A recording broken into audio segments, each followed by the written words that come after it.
Hey guys, Abner Miranda here. We're gonna have a little haha moment.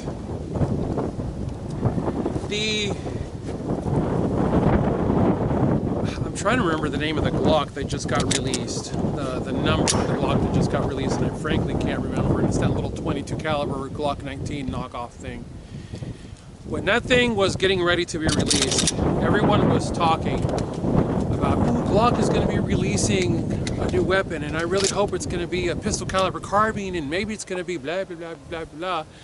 And I just sat quietly and watched and had a good chuckle fest when I saw it. Ooh, yay, they released the plastic Glock 22 caliber with a non-rifled barrel. Well, look, not to knock on Glock, but seriously, Glock, come on. One of the reasons that I offer a class called PDWO, Personal Defensive Weapon Operator, and I add in there PCC, pistol caliber carbine. That's become a term now in the industry. These things, or actually really it's the AR-15 variants, pistol caliber carbine. I was already onto this a long time ago. In fact, here's a video clip with chubby old me.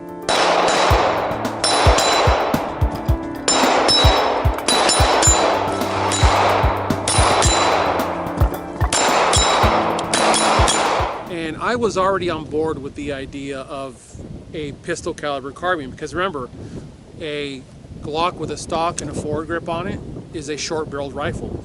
Underneath this right here, I actually had to etch. I took a Dremel cutting tool, the actual etching tool, and it was so painful to do, and I actually etched my name into the rail, dust cover, whatever you want to call it, the front portion of the Glock, because that's what makes it legal. Because I knew if I put it in the mag well, it would end up getting worn out from all of the constant mags slamming in and out of there. And so anyways, this thing is registered. And I knew from the get-go that this was the better option for darn near everything. And I mean, look, I had an RMR on a handgun long before other people had RMRs on handguns, long before it became a thing to have an RMR on a handgun. But as you notice, my everyday carry does not have an RMR, nor will it ever. I don't want optics on primary weapons. This is a primary for the, actually, and I'll tell you this, from the standpoint of what I teach, this is the primary weapon, and this is the secondary weapon. Because as a private citizen, the weapon that you begin and end the fight with is the one that's going to be presently on you, and I mean on. I don't even mean something in a backpack. I mean something breaks out, and all you've got time to do is to pull your shirt up, get your pistol out, and hope you can make that crucial shot. So I focus a lot on my handgun. Over the years, well, over 11 years now, yeah, because I got into this thing around like 2000. I think the first iteration was in 09, and then really headstrong into it in 2010, if I remember correctly. I started running classes with this setup. You want to talk about humbling? Go to a class where people are running rifles and you're doing 100-yard shots. And I'm trying to figure out, then I wasn't as focused as I am now. This thing is zeroed. And I mean laser beam zeroed. 25-yard zero. With a handgun, you can't really do 50-yard zeros. They just don't work properly for handguns. But for this type of setup, I did a 25-yard zero. As you guys heard this name many times, Ken Hackathorn. I ran this past Ken Hackathorn. He said, honestly, 15 yards to 25 yards is your zero for this kind of a setup. This is purely a CQB weapon. CQB, CQC. Close quarters battle, close quarters combat. This is a weapon designed for fast, furious fighting in an extremely confined space. I'm talking bad breath range, like you come around a corner and there's a dude right there that's taking a knee and he's getting around a corner and you gotta drop him fast. I was going to classes and I was going against guys with rifles. I was going to vehicle classes and going up, doing vehicle runs with guys with rifles, and then that's when it really, truly, for me, started to kind of really come true. And I started going, dude, this is working. In fact, when I went to the Chris Costa Vehicle Elements Theory class. I went with this, and I went with one of my Mark 18. So look, so here I am, Tier 1 citizen. I build rifles. Back then I was building full rifles. And that Mark 18 is an advertising piece. And the thing runs like a sewing machine. It's beautiful. You know, really well balanced. It digests all the ammo you give it. Great gun. And yet I found myself grabbing this more and more and more as the class progressed. I kept grabbing this because I was enjoying this vehicle ops with this weapon, with a weapon this short, 2 pounds 14 ounces in total weight, and I'm talking 2 pounds 14 ounces loaded with 21 rounds and the shot cord sling that I made for it. I mean, that's ridiculously light. That's 2 pounds 14 ounces is the weight of like a magazine and a half for an AR-15, and this thing is done, fully loaded and set up at 2 pounds 14 ounces. So I was rocking it at that class, and that's why I wrote a curriculum specifically based around you know, this, the Flux Defense, the KPOS, the Micro Ronnie, of course the AR-15 variants that are dedicated.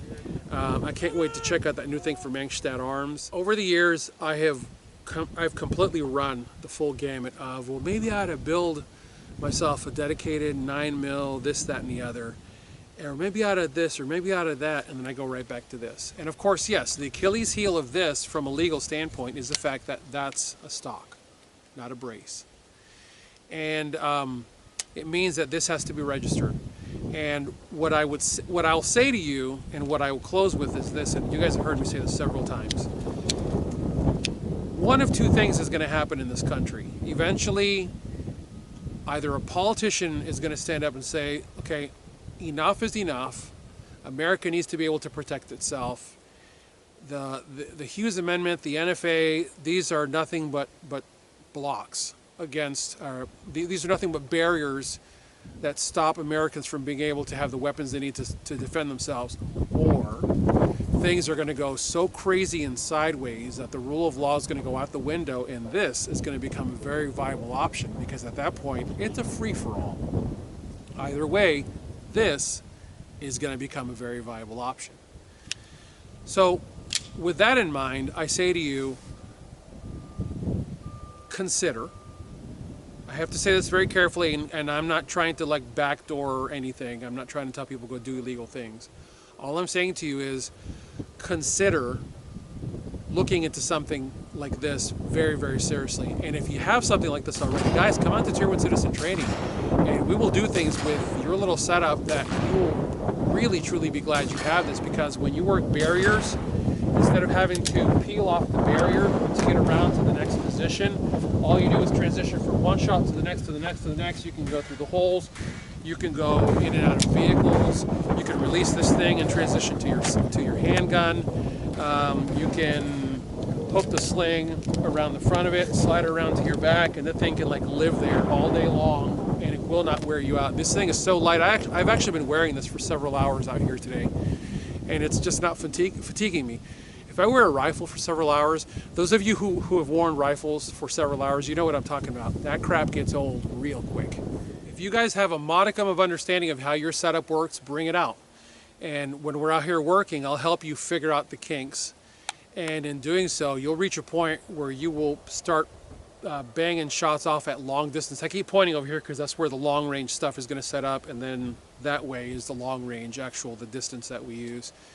And you guys, you'll be dinging shots from a long distance, and you'll realize that 9mm is a really valid round. The reason, and I will close with this, the reason that I say to you a 9mm pistol caliber carbine or something like this is a viable option for self-defense, even when you're going against body armor, is that first of all, with an optic, you have the ability to skip right over the top of body armor, because you can actually target this area quite well. Secondly, if the person is wearing body armor, you can cave in the edges of body armor with 9mm. One of the things that my boss, when I was selling body armor when I first got out of law enforcement, one of the things that he told me was never ever allow anybody to bring out an MP5, because it could potentially zip a 9mm ball right through body armor. But guess what? The 6-inch barrel, the 6-inch Lone Wolf barrel that I'm running on this, is actually slightly longer than the MP5K barrel. And already this morning I've noticed that whenever I hit this target with my Glock 19, the tall target, which is the most prone to fall over, it doesn't fall over. If I hit it 3 times with my GS17, if I hit it 3 times in succession very quickly, the thing topples right over, because the energy of the same exact ammo coming out of my 19 versus out of my 17 with a 6-inch barrel is that much greater. So guys, these types of setups are very valid, and because it's a Glock and it's actually nickel carbon coated, this thing is eternal. So as long as I'm not intentionally abusing it, guys, I'm set for a long time to come.